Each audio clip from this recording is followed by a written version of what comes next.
ನಮಸ್ಕಾರ, ನಾನು ಶೌಕತ್ ವಂಕಾಪುರ್. ಈಗ ನಮ್ಮ ಮುಂದೆ ಇದ್ದಾರೆ ಮುತ್ತರಳ್ಳಿ ಕಾಕ. ಅವರು ಒಂದು 4 ಮಾತು ಹೇಳ್ತಾರ. ಅದೇನು ಹೇಳ್ತಾರ ಅನ್ನೋದನ್ನ ಸ್ವಲ್ಪ ನೋಡ್ಕೊಂಡು ಬರೋಣ. ಅನ್ನ ತಿಂದು ನಮ್ಮ ದೇಶದ ಎಲ್ಲಾ ಫ್ಯಾಸಿಲಿಟೀಸ್ ಬೇಕು ಬಡ್ಡಿ ಮಕ್ಕಳಿಗೆ. ಪಾಕಿಸ್ತಾನ್ ಅಂತ ಹೇಳಿ ತಿಂತಾ ಇದ್ದಾರೆ. ಪಾಕಿಸ್ತಾನ್ದು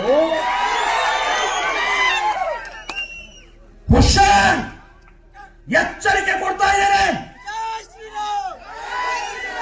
ಇನ್ನು ಮುಂದೆ ನಮ್ಮ ದೇಶದಲ್ಲಿ ಹುಟ್ಟಿ ನಮ್ಮ ದೇಶದ ಅನ್ನ ತಿಂದು ನಮ್ಮ ದೇಶದ ಎಲ್ಲ ಅಭಿವೃದ್ಧಿ ಎಲ್ಲ ಅನುಭವಿಸಿ ಪಾಕಿಸ್ತಾನ್ ಜಿಂದಾಬಾದ್ ಅಂತಂದ್ರೆ ಮನೆಗೂ ಹೊಕ್ಕು ಹೊಡಿತೀವಿ ಅಂತ ಹೇಳ್ತೀನಿ.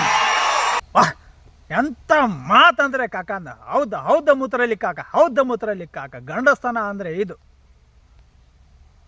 ಪಾಕಿಸ್ತಾನ್ ಜಿಂದಾಬಾದ್ ಅಂದವ್ರನ್ನ ದೇಶದಲ್ಲಿ ಇರಾಕು ಕೊಡಬಾರ್ದ್ರಿ. ಅವ್ರ ಮನೆ ಹೊಕ್ಕಿ ಹೊಡಿಯಬೇಕು, ಗ್ಯಾರಂಟಿ.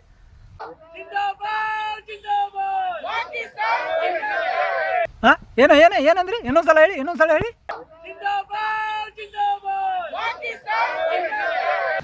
ಅರೆ ಮೂತ್ರಳ್ಳಿ ಕಾಕ, ಇದೇನಪ್ಪ ಉಲ್ಟಾನ ಆಯ್ತಲ್ಲ. ನಿನ್ನ 1000 ಮಯಾಗ ಹಾಕಿ ಹೇಳಾಕತ್ತಿದ್ರೆ ಅಲ್ಲೇ ಪಾಕಿಸ್ತಾನ್ ಜಿಂದಾಬಾದ್ ಅನ್ನೋರು ಬೇರೆ ಅದಾರಲ್ಲ.